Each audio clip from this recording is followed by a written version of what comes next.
irmão mais novo queria ir embora. Então ele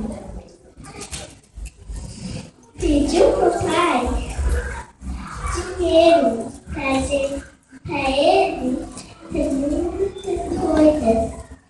Aí ele gastava coisas de festa, farra, coisas que ele nem precisava. Aí aconteceu que um dia acabou o dinheiro, os amiguinhos foram embora.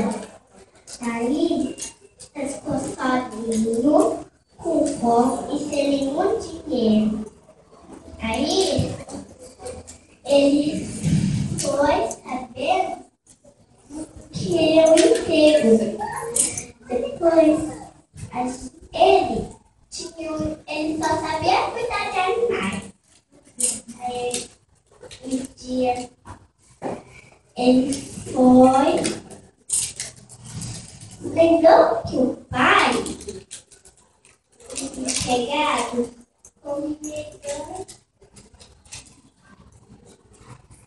trabalhar numa fazenda. Eu trabalhava numa fazenda e tinha porco.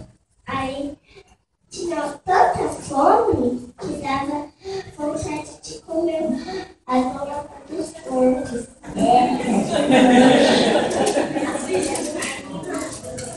Aí aconteceu que ele lembrou que eu sou pai, que os empregados comem melhor do que ele está comendo.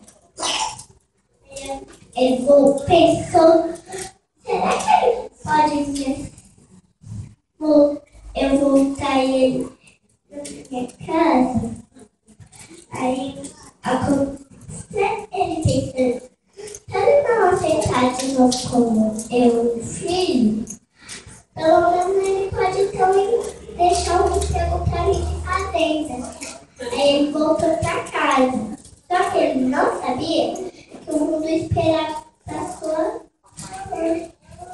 O pai dele viu ele de longe. Aí ele ficou tão animado que correu, abraçou e chorou felicidade. Aí ele não importava com o cheiro, tão fedorento. Aí